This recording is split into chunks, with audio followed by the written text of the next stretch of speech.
Shirt Los Angeles 2024.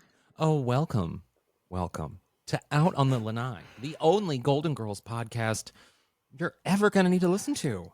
I, dear people, am HAlanScott / Sadie Pines. I'm Kerri Doherty, and today we're doing a Beyond Golden Girls episode where we cover the many film and TV projects that the women did outside of the Golden Girls during the course of their illustrious careers. Illustrious. Today we are watching Estelle Getty's guest star appearance on a season 2 episode of the show Brotherly Love, not to be confused with the Golden Girls episode Brotherly Love, where Dorothy dates Stan's impotent brother Ted. Bon appetit. Bon appetit. He's impotent. He's Bon impotent. appetit. Wow. Yes. Before we get into it, I know please. you have so much to talk about it. Please. Real quick, today in our GGVIP club, you're getting another Rusty Anchor happy hour. This week we're watching some really fun Golden Girls bloopers. We found LOL. We found the bloopies where they go, and I bet there's a lot of that. It's so much of that. But we did find a few that I think really speaks to, like, secretly to B and Betty's infamous dynamic behind the scenes of this show. Ooh. So we will be breaking those We're down. Getting saucy over on the Pates. Wow. Getting real saucy. And you can check it out by joining the GG VIP club at patreon.com/Golden Girls Podcast. Mm-hmm. It's free to create an account, and you do get cool stuff with a free account, but you do get most of the bonus content at the $5 and $8 a month tiers. So check that out. And I would also like to remind people that, yes, we post the full video of the episode over on the Pates I'm calling it the Pates from now on, over at the Pates. The Pates Motel. At the Pates Motel every single Wednesday when the episode drops on Patreon and all of that. And then the following Monday, it goes live to the YouTubeils. And I've been loving so many people like subscribing over there and watching over there. And I just think it's so fun to like have us on your television at home when you're like, you know, I don't know, like rocking the baby or like making the fondue. I don't know what you do at home. Stir frying, folding them undies and Bombas socks. Yeah, whatever. Yes, finding that sock, that missing sock, and wondering, how does this one always go missing? Whatever you do while you're listening to the podcast, I think it is really fun to now watch us while you look for that sock. Speaking of watching us, I threw this shirt on.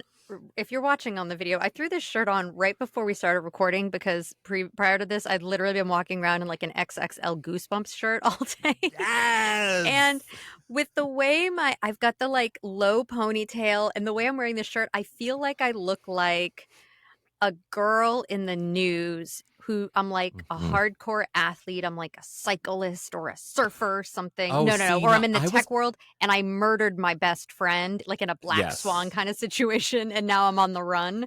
I was going to go in an opposite direction. I was thinking you look a little bit like a substitute teacher because substitute teachers they weren't quite in athleisure, but they were always a little too comfortable.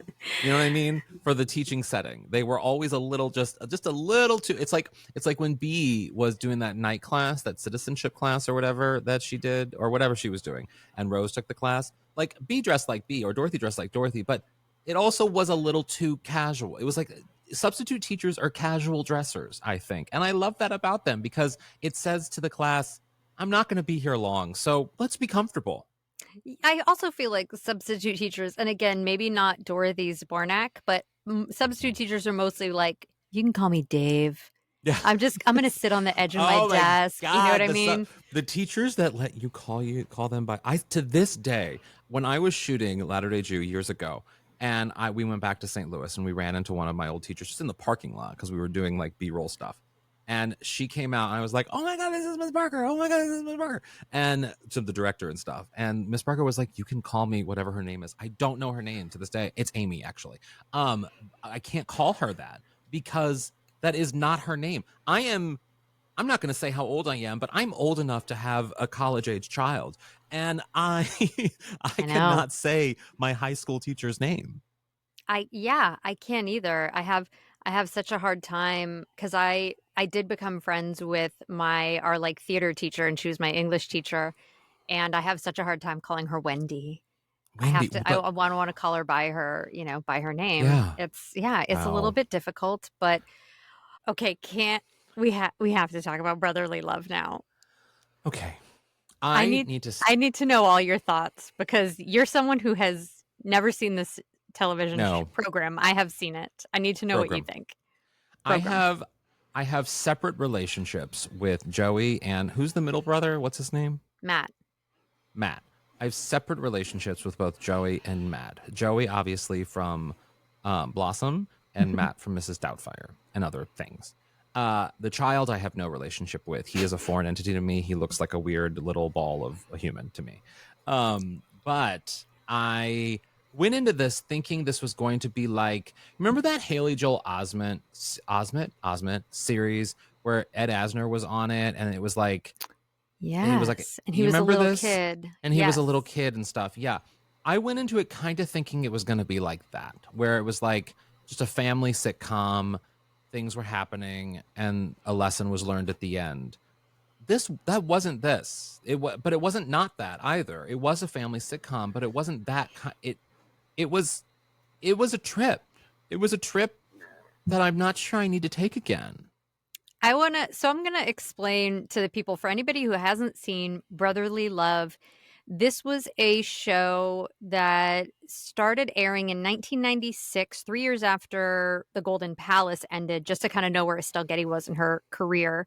And this was a show, it's about three real life siblings, the Lawrence brothers, Joey Lawrence, Matt Lawrence, Andy Lawrence, and they all play themselves, sort of different last name, but same first names. And the premise of the show is Joey, the older brother, he returns to the family business a year after his dad dies, the family business being like an auto body shop. Mm-hmm. And he's like a fish out of water because he's like this like leather jacket wearing kind of pretty boy. And now he lives there. He's got, sort of reconnecting with his, stepmom about how to run the business, how to deal with the boys. This show was produced by Whit Thomas. No Mm. Harris anymore. Susan Harris was out. It was co-created by Jim Vallely, writer of The Golden Girls, Yes. and it aired for 2 seasons from 1995 to 1997. So when Estelle was on it, it was the second season. The first season it aired on NBC, wasn't for NBC, so the WB picked it up for Mm. the second season. Mm-hmm. And as you had said, like, so at this point in the boys' careers, Joey Lawrence had already done Blossom. Matt Lawrence Mm-hmm. had done Mrs. Doubtfire. He wasn't yet on Boy Meets World, which a lot of people know him from the later Yes. seasons of Boy Meets World. Andrew Lawrence had done some stuff. He'd done a sitcom with Tom Arnold, but this was a show that it went into reruns on Disney, on the Disney Channel. And this is where I would watch it with my little brother, who's closer to Andy Lawrence's age, the little one, who was like a Spitfire. Remember, he used to go on like late night talk shows and do Jim Carrey impressions and Al Pacino and all the stuff. So that's sort of the show, which I think is a fun idea to have like three Mm-hmm. real life Oh, brothers. the premise is so good, and the having the real life brothers I think is great. It's very much an Osmond effect, or a like the celebrity family thing. I love that. I love that concept, and I love the dynamics of that. And even the storyline, like the whole setup for the show, is very good. It's a great setup for a show. The team behind it is incredible, which is why when I started watching it, the writing wasn't necessarily bad. It just felt like nothing connected. It just Oh, felt like it was kind of I thought it was pretty bad.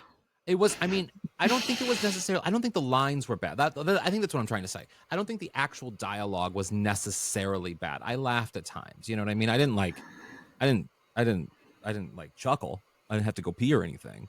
But I but I definitely laughed, mainly at Estelle. But I also remember started watching the show, and then I would get up, I'm still watching, but I would get up to go fill my drink or do something, and then I would come back, and it was almost like I was watching a completely different episode, Oh, because that's so suddenly interesting. suddenly there was something else going on. So I was trying to even explain to Michael, I was like, well, it started with a calendar, but now there's a race, and I don't things are happening with this family, and it all seems very traumatic for the young one. Yes, yes. And we're going to dive into the story. I do want to point out a few things just kind of overall about the show. One is the wardrobe. Mm, It felt so mid to late 90s to me, just very. layers upon layers.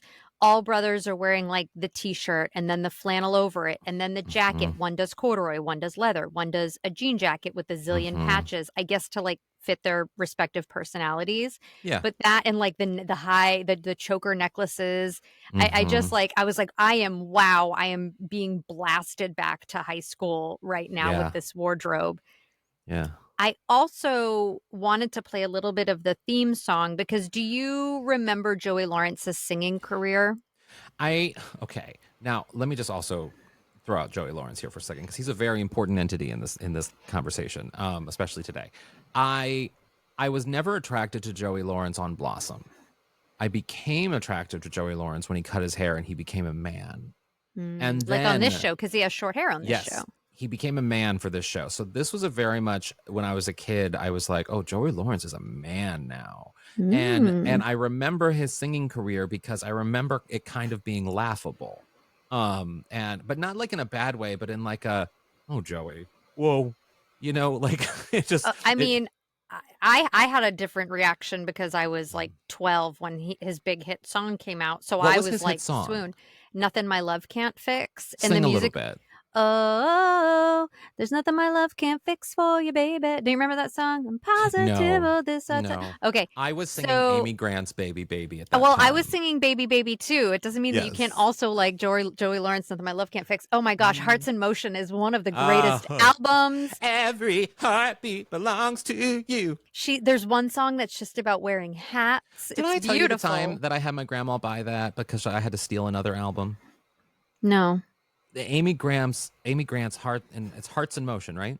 Amy Yes. Grant's Hearts in Motion. When I was a kid, for my birthday, I wanted the Janet Jackson album, Janet, but my grandma wouldn't buy it because she's showing her midriff or her like Mm, stomach area sure. in on the album cover. And I was like, oh, I really want Janet, but I knew my grandma would buy Amy Grant's Hearts in Motion, so I gave her Right, because Amy it's Grant. like kind of light Christian, like a little bit Exactly. Well, it teetering. was more pop, but it was very controversial for the Christian community. But that's another podcast. Yeah. But so I gave her the album. Not like my story isn't another podcast, but I gave her the album to buy, and then I stole the Janet album. I stuffed it down my tiny little. My pants have never been tiny, but I stuffed it down my pants, and I got out of there. And I got 2 for 1. I got a 2 for 1 birthday present. Just like the girls that Mm-hmm. Blanche and Rose Except I'm mentored. smarter. I'm smarter because I didn't have to. My grandma didn't get caught either. No, but your grandma was the decoy. She didn't know it, but yes. That's incredible. Well, wow. Okay. This is a lot to take in right now. I'm a I feel like I thief. may have follow-up questions about this experience in your youth a little bit later. I know we have to go to a break in a moment before Well, we let's play dive the into theme the song. Let's episode. play the Yeah, theme I song. did want to play a little bit of the theme song because Yeah. it's so 90s Joey Lawrence. And you know what? I'm going to say this theme song slaps. Okay.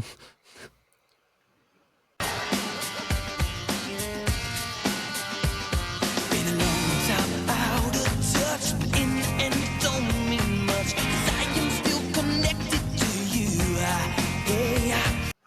Okay. Because of copyrights, I can't. But yes. Oh, it gets better, everybody. Just keep listening to it. I'm sorry. I think that is such a hit. Yes. I mean, I can see why it would be a hit in 1997. I can. He does like this Michael Jackson, you know what I mean? Yes. It's very intense. I see music of that era as a pre-Celine Dion's "My Heart Will Go On" and a post "My Heart Will Go On." In fact, everything of that era is a pre-Celine, post-Celine moment, and that song was very pre-Celine. Very pre-Celine. Yeah. Yes. Pre-Celine, not made from Pre-Celine. horse urine. There we go. All right, I'm and not on joking. on that, let's take a break and then come back and dive into brotherly love. Brotherly love. It sounds homoerotic. Mm.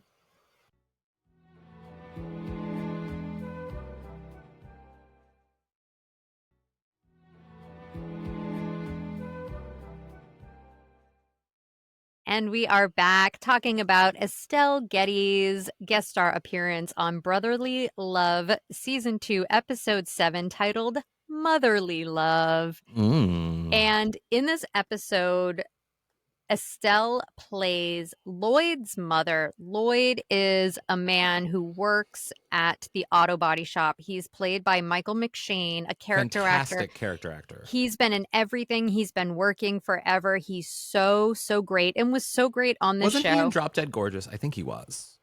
He may have been. You want to Google that? Was. Yes, I'll Google that real quick. What's his name real quick? Sorry. Michael McShane. I got it. Okay, go on. So Estelle's character, I believe her name is Myrna. We're just going to call her Estelle.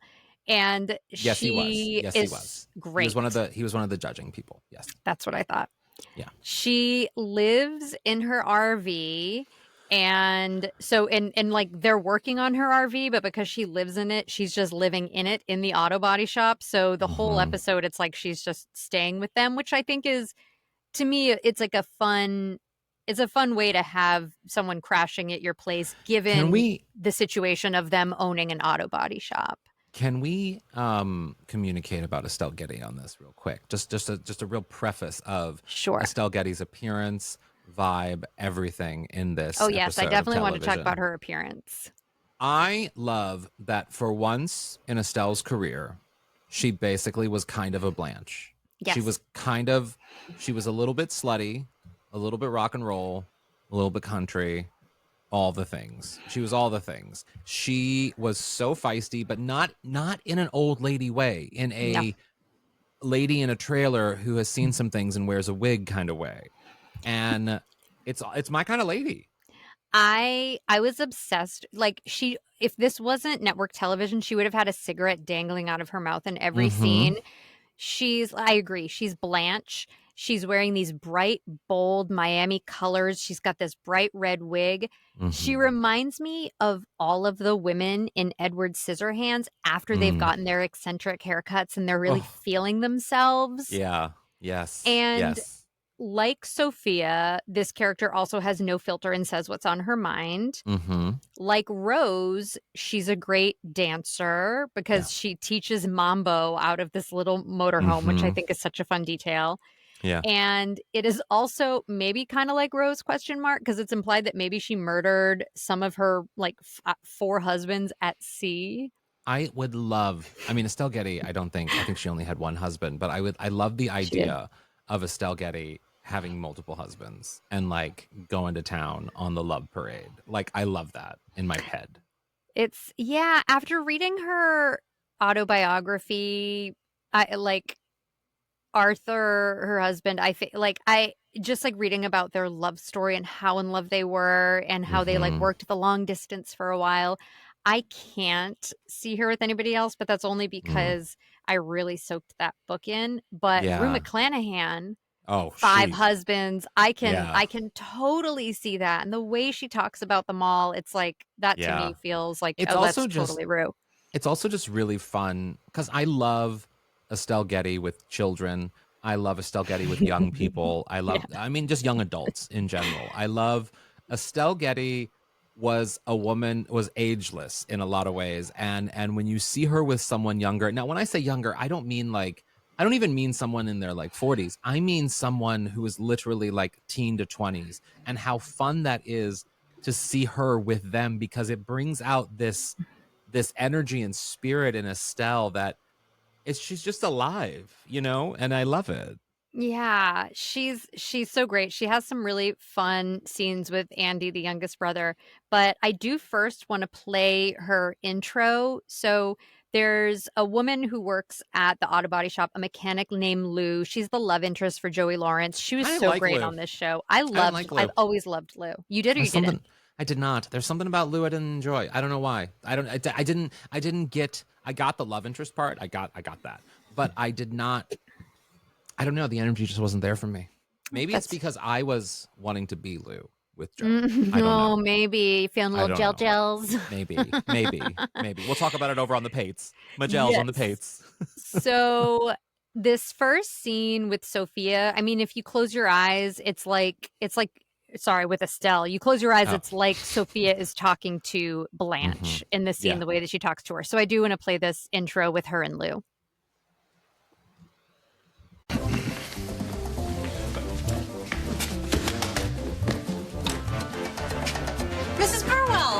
Hi, I'm Lou. I work with your son, Lloyd. Oh, yeah, the hussy. The wig. Excuse me? Round heels, easy Edna, mattress tester, work with me on this. The word for tramp these days is... Mother, how many times do I have to tell you that not all women are after me to get your RV? Also, if I just realized, if you are listening to this episode, if you're a Patreon member, we're playing these clips so you can actually see them and you can see us reacting to them. So if you're on Patreon, pause and go over and watch the video, because Or if you're listening to this or you want to see it on, the following Monday, you can go watch it on YouTube. that's right, YouTube as well. Thank you for constantly reminding me about YouTube, because otherwise I would 100% It's open forget. to everybody. It's open to everybody. I love that. Yes, I do too. So that's Estelle's character. She always has a cocktail in her hand, like a frozen daiquiri situation. Don't you just love a frozen daiquiri? I'm just going to throw that out there. There is just something, and I'm not a big drinker. You know this. I don't do drinking. I've had problems with the drinkings before. But there are times that I do thoroughly enjoy just like kicking back with a nice little frozen beverage, getting that little headache from the frozenness of it, and just being like, yeah, And we're the just sugar. doing things. It's sweet. It's fun. It's spicy. I love it. I do. I used to work at a restaurant that had, I feel like in LA, they always do such like bougie cocktails. Like you don't see those like frozen machines where you can like take it like a slushie like they used to have in Georgia. But I used to work at a restaurant that had just strawberry daiquiris, pina coladas, or you could like get a mix of the two and margaritas, and that was it. That's fun. I miss stuff like that. That's fun. So that's Estelle in a nutshell. There's a fun moment too, like you said, when she interacts with the kids, it's really fun. She makes the youngest son, Andy, get her better reception on the TV by holding up a wire hanger wrapped in aluminum foil. Do you remember the old days of the TV when you would have to do shit like that? You know what's so interesting? I was thinking about that, watching that. I don't have much of a recollection of dealing. I remember at some point, I think at my grandma's house, she had a antenna on her television, and there was like a twisty thing, a knob thing that you would switch to try to get better reception because of the antenna. I don't know how any of it worked, but I remember doing that. But I don't have much of a memory of dealing with antennas so much. Do you?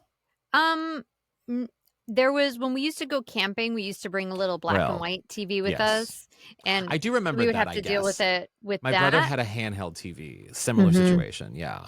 Well, let me ask you this: when you were a kid, did your mom ever yell at you for sitting too close to the TV because she's like, "You're gonna go blind, you're gonna hurt your eyes," and all that stuff?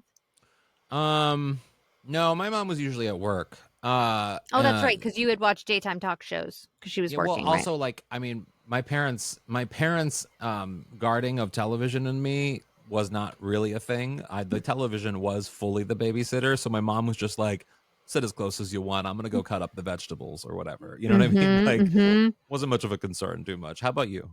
Well, my mom would put a piece of like duct tape on the floor and be like, you can't sit past this line or else you're going to hurt your eyes. And I was curious about this. I'm going to go on an HAlanScott tangent. I Googled this because I was like, was that a thing, or was my mom making it up? Were parents just making it up? And it turns out pre-1950s television sets emitted levels of radiation that after repeated and extended exposure could have heightened the risk of eye problems in some people. Wait, it had that's like finding out Coke actually had cocaine in it. Like, what? How does it have? So the radiation comes from the screen to your eyeballs?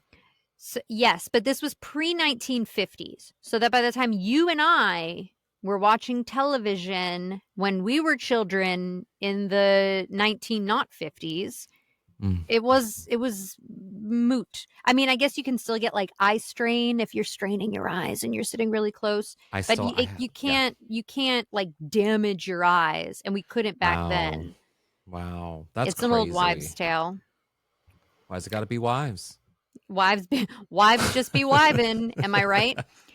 Can we talk about the scene where Estelle is essentially a background performer for a whole scene? I know. What was that? See, that's what I was thinking too, because I was like, you have I get you don't want to give her many lines. I get there's probably struggle there, but like, what is going on? You have Estelle Getty on your set. Just tell her to say, ha ha. Or just have her go into her RV. She was literally, because they started to set her up outside of her RV. It's really funny. She like puts up an umbrella. She sits in a lawn chair. She drinks her drinks. She listens to her mambo. She listens to her salsa music. But they set up the B story of the episode, which is there's this like family feud between the Romans, which is Joey, Matt, and Andy, and the Pasternaks, formerly known as the Gerklickner, Beigen, Hofstetner Fraus. They run a rival auto body shop in town, and there's a Pine Box Derby, which is like such an 80s, 90s sitcom thing, racing in the Pine Box Derby.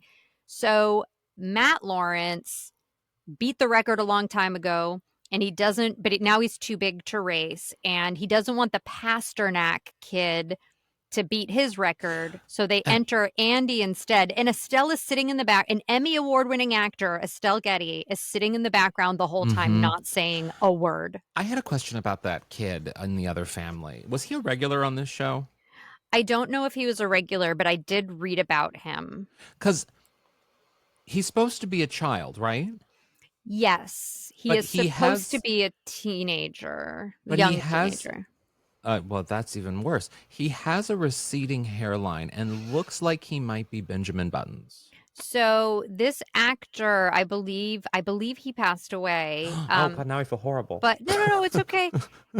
But he had something, I believe, something wrong with his kidneys or his liver. Oh, that makes sense. When he was a kid, so much older. He stopped growing. So he stopped growing when he was younger. And I think they even make a joke of it in the episode where somebody's like, "Are you sure you're a kid? Are you sure you're a teenager?" So how old was he? I believe he was like in his 20s at that time. Oh, so it was kind of like the Hannah Montana thing with the brother, how the brother was secretly like 48 or something, but he was playing a teenager. I never watched Hannah Montana. I only know that because of Michael, but the guy, the brother, Hannah Montana's brother, is actually like older or something on Hannah Montana, not in the show, but in real life, and so that's what I figured was going on. But to me, he just visually looked so much older. He looked like he looked like he was 20, 30. So I was like, what is this? He did. Yeah. I wonder if he was really good in the role, and he was a great little actor. He looked like the actor who played his dad.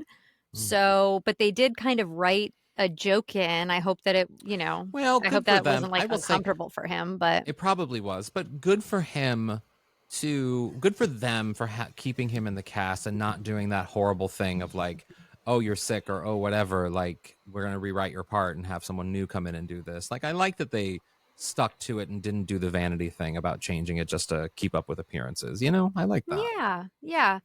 I also want to point out there was a moment where I think they snuck in a very dirty joke that I don't know if you caught it. I had us pull the scene, but I want to set it up. So the Pasternak dad, and this is like so 90s when like this kind of stuff was like, I don't know, where we were like, oh yeah, this is just what you get in like a kid's show. The Pasternak dad puts out a calendar every year of hot chicks. Like all the auto body shops have them up on the wall. He's been trying to get Lou to pose for the calendar. And he wanted her to be Miss October and to pose with like pumpkins and whatever. And then Joey Lawrence in a later scene makes like a callback joke about it. And I just want to see if you noticed what I noticed. I definitely did not notice it. Here, let's play it. Clip. Yeah, of course I do. Okay, and you want to see Andy win that race tomorrow, right? Yeah, I do. I mean, if it's important to him. Oh, well, it is. I mean, look at the kid's face. I want to be a contender. I will not go to the Pasternaks and spy for you. Oh, no, come on. Look, I don't want you to sit on this pumpkin. I just want you to check out his car. No, it all sounds too dirty. I mean, no self-respecting woman would debase herself in this manner. Right, Myrna? Wear this. Don't you think that might be a little provocative? Got me the RV. Did you hear what he said? No, I still missed it. Maybe I'm filthy. He said, I'm not asking you to sit on his pumpkin. Oh, wow. I totally missed that. Probably because I was looking at Joey Lawrence. Yeah, you may have been. And I bet everyone in America also missed it because everyone was looking at Joey Lawrence. I'm not asking you to sit on his pumpkin. But feel also, like, I'm like, I how did mean- it get through? But also, do you see? Lou was not a good actress. I think she's great. I also felt so bad for her. The dress they put her in, the one that Estelle holds up at the end of the scene, it's like sheer purple, has 2 giant purple handprints over the boobs and over the butt. Yeah. And they made her wear that.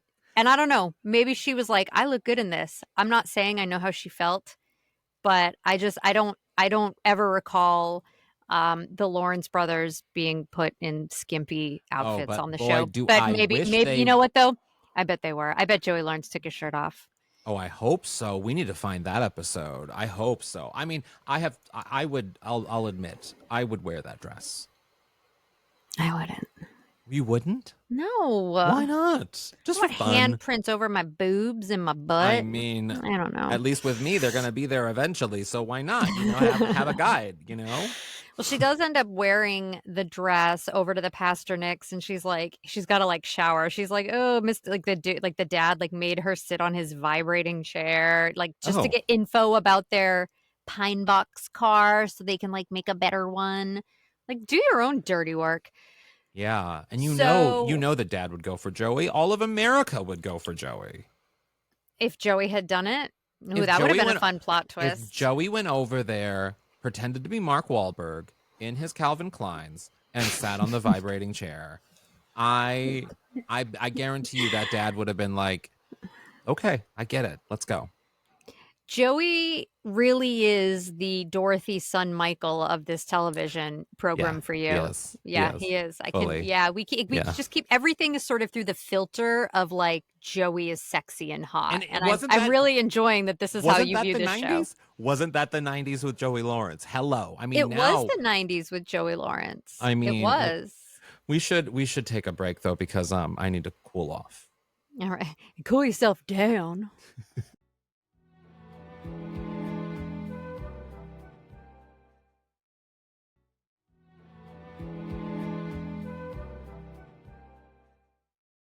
Okay, so little Andy is terrified to race in the Pine Box Derby. I would be too. This little Lawrence, this tiny little Lawrence. I'm sure America loved him. I'm sure he was he was like the Hanson bot little one that everyone liked. Wait, like I'm sure. Sorry, hold on. Back up. What's the name of the song? Mbop. Did you say mbot? Mbop. No, mbop. Okay, it sounded like you said bot. No, bot. No, he's the little one in the Hanson Mbop, which Yes, the Zach Hanson brothers. Hansen. Yes, The Hanson brothers have aged well. I'm just gonna say they've that. aged so But well. They really They're all have. like married with a gajillion children, and Yeah, they I still make music together, and they just seem absolutely lovely. Well, like the Lawrence brothers having the Brotherly Love podcast. I mean, they're all together, and I do love to see that. No one's had fallouts, which is wonderful to see.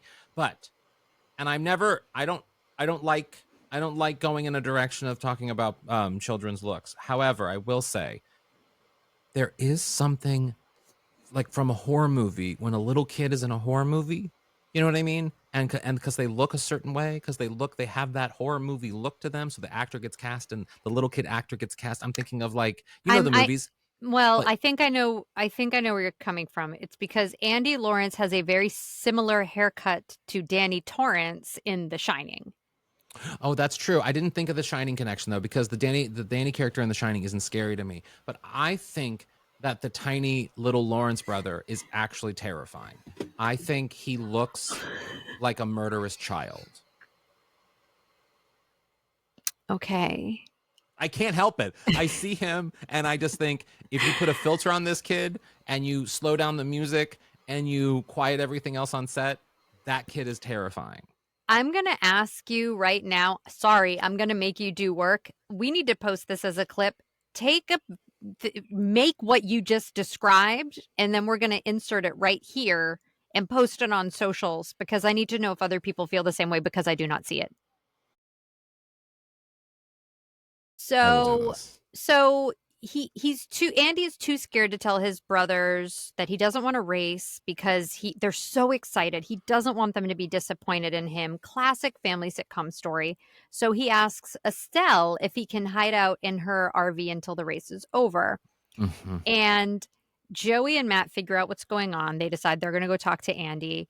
And I want to play this part of the scene when they go to talk to Andy in Estelle's RV.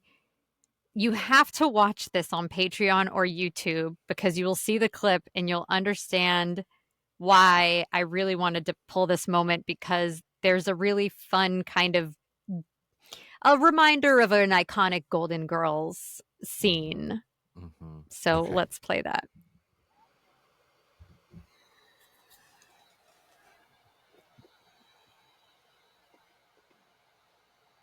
So Myrna and I came up with a solution.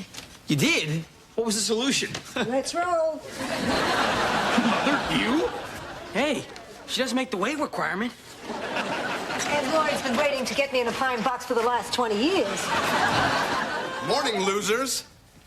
Just making sure you don't try and back out at the last minute. Oh, we'll be there. Whoa, where'd you get the apple puppet? This apple puppet, sir, is my mother. Lloyd, don't help.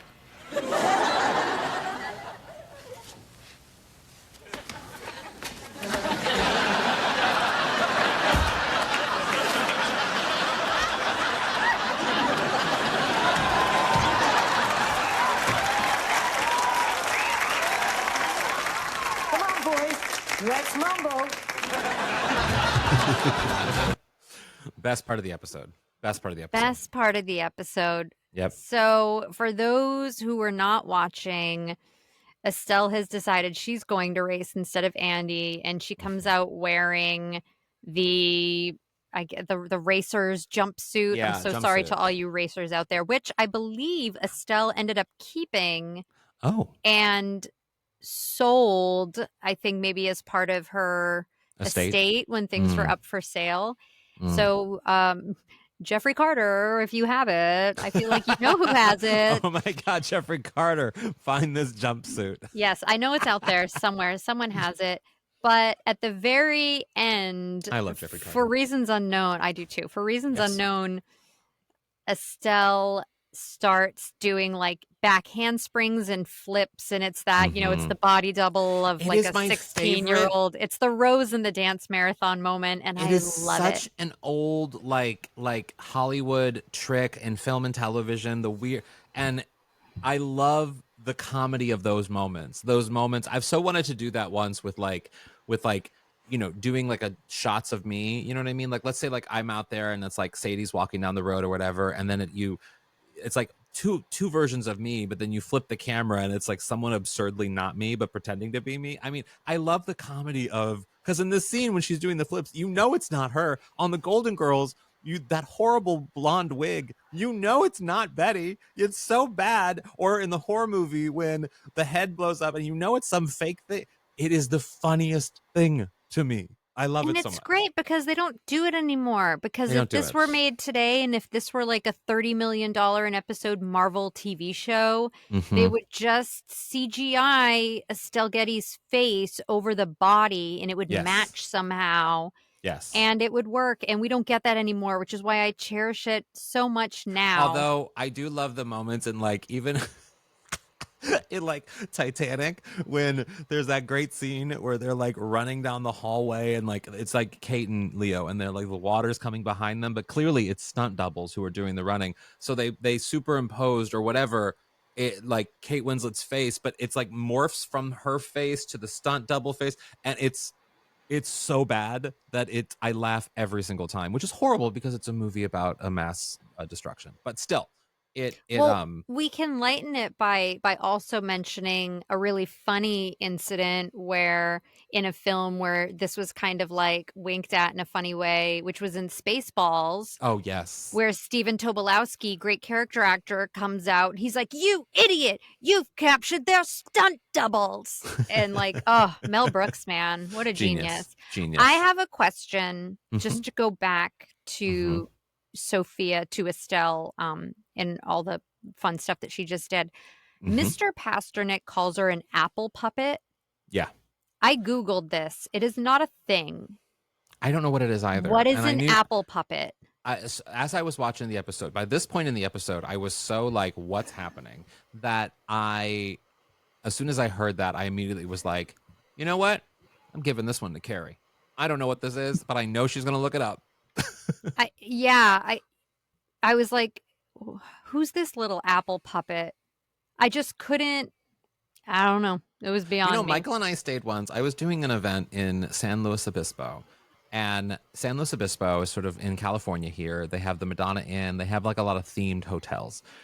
We got put in something called Apple Farm or Apple whatever. And it was like a hotel Cracker Barrel where everything had relations to apples and like down home country type things. It was both terrifying and oddly comfortable.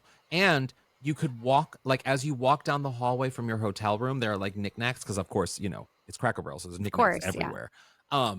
And every knickknack in the hallway of the hotel had a price tag. You could buy everything in the hotel basically. Wow. It was the strangest fun. It was very comfortable, but it also was very strange. Delicious breakfast though. I remember it's been a long time since I've been to a Cracker Barrel, but I remember really liking their dumplings. Yeah. Cracker Barrel hits. I'm just saying. That's a fun word to say over and over again together, those two words. Cracker Barrel. Cracker Barrel. Cracker Barrel. Cracker Barrel. Cracker Barrel. Cracker Barrel. Cracker Barrel. Cracker Barrel. Cracker. So Estelle enters the race. Yeah. She doesn't win, but she does intentionally blindside the Pasternak kid, and he spins out and crashes, which seems incredibly reckless, but she doesn't get in trouble. Everybody just like cheers. And the three Lawrence brothers don't care that she lost. They're just glad that Matt's record wasn't beaten by the Pasternak kid, who's now seriously injured, presumably. Yeah. And then, poor kid. And then they wanted to show a moment where like Estelle is teaching the mambo to Andy, but she is barely moving. Yeah. And I thought, well, if that was if Estelle Getty was not physically in a place to, because we just saw her doing gymnastics. She was doing back handsprings, roundhouse, So, you know maybe what I kind of loved about it though, and this goes maybe back don't show her doing the mambo if she's not if she's not in a place where she can dance. This goes back, of course, but there is also something really delicious of a dance teacher that can't or doesn't dance. I do love that aesthetic. There's in Drop Dead Gorgeous, one of Michael's favorite lines that we quote in the house a lot of the times is, "Tandu close, tuck in the tushy," and she's just like teaching this dance. She can't do any of these things she's saying, but she's just smoking or whatever, just being like, "You're doing great, girl. Tuck in the tushy." And then on Gilmore Girls, I forget the actress's name, but she was on the John Larroquette show. So there's Golden Girls crossover here.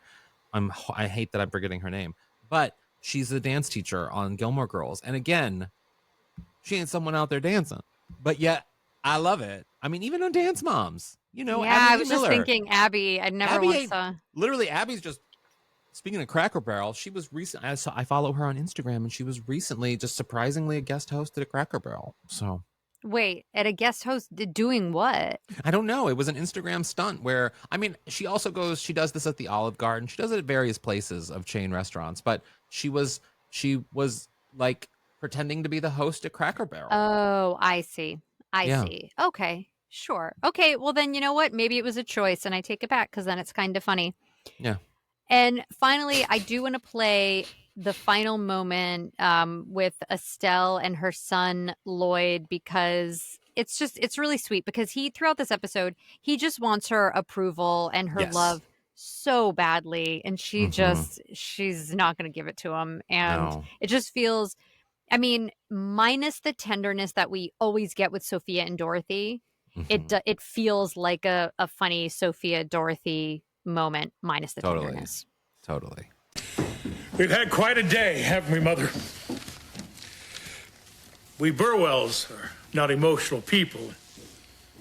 Perhaps we've grown to take each other for granted over the past few years.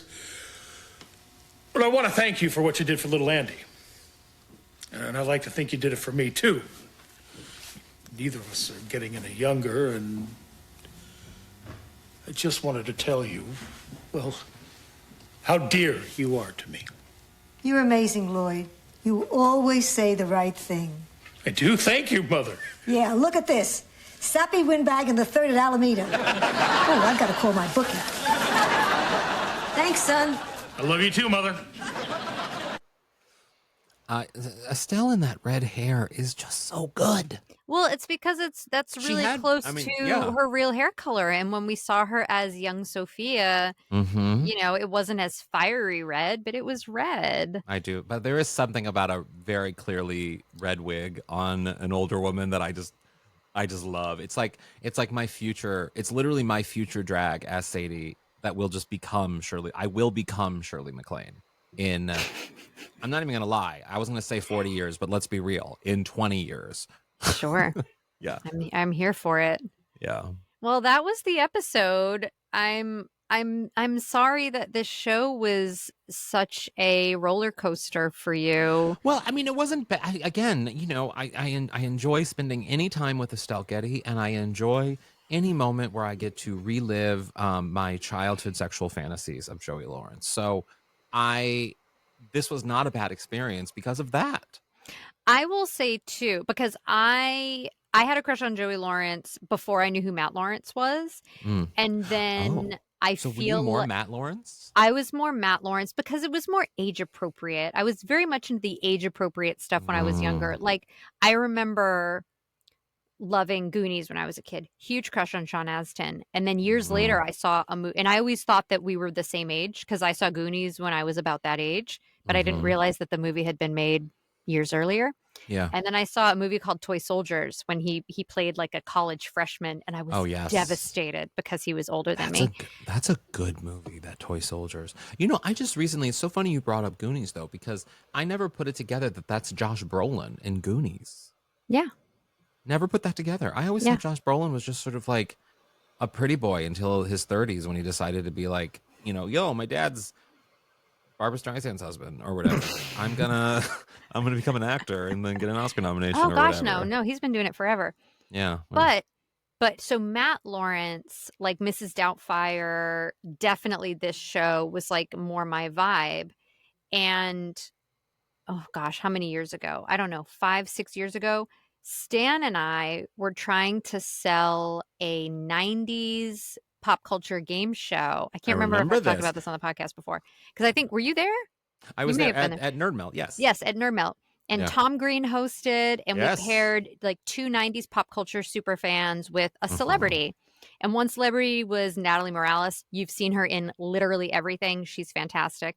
The other person was Matt Lawrence. And he was so nice.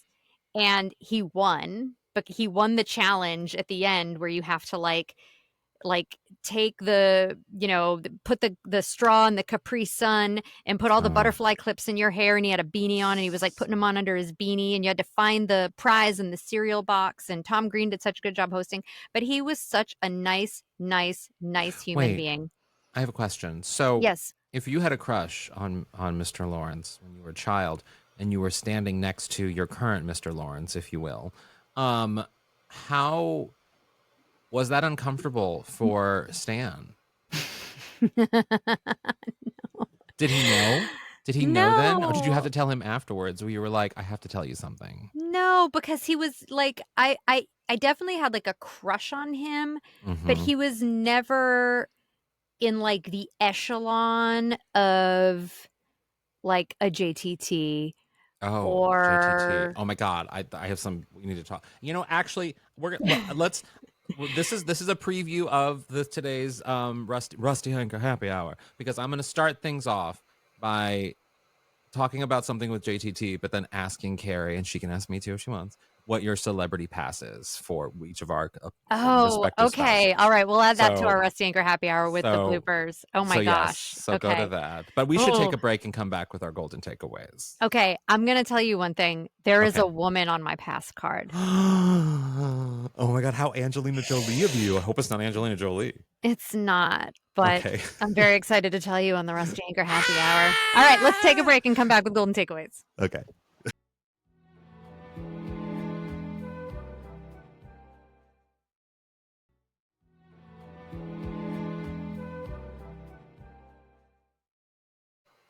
And we are back with our golden takeaways, which is just a little nugget of truth or maybe some inspiration that you can apply to your life or the lives of our listeners. Kerri, what is your golden takeaway from this episode? Follow the Lawrence brothers, or just pick one because they all post the same stuff on TikTok or Instagram, because they do have a podcast that they do together. You just said follow just one of them because they're all the same. I mean, basically. Well, I follow Matt Lawrence. He's the only one I follow. I assume because all he posts are videos of the three of them. Does Stan know you follow Mr. Lawrence? Yes. Stan knows I follow Mr. Lawrence.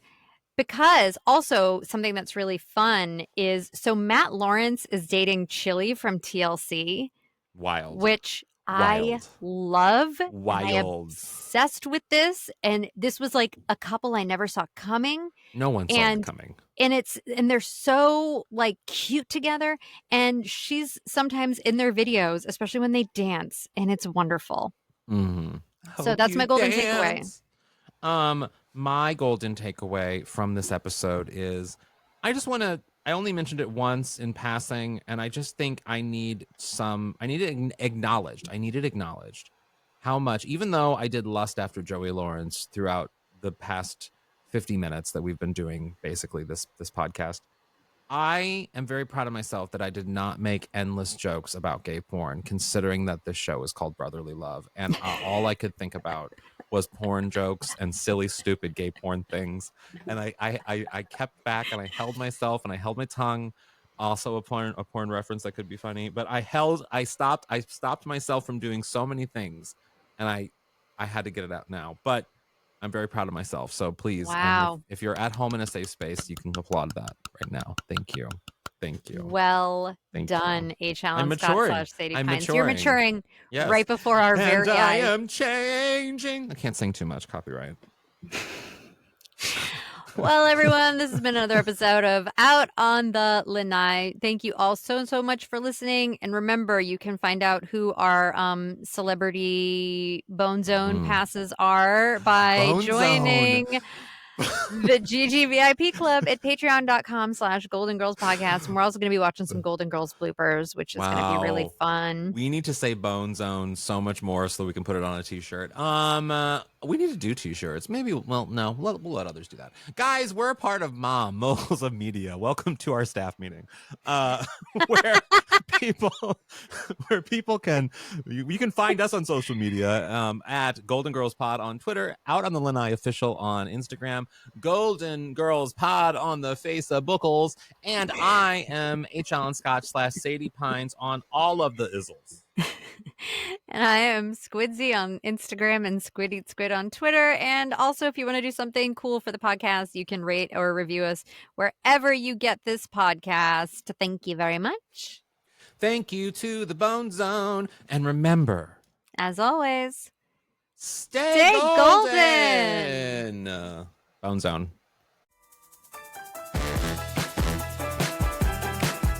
Out on the Lanai is not endorsed by Whit Thomas Harris Productions, Touchstone Television, Disney, or any of its subsidiaries. It is intended for entertainment and informational purposes only. All names, pictures, audio, and video clips of the Golden Girls are registered trademarks and/or copyrights of their respective trademark and/or copyright holders.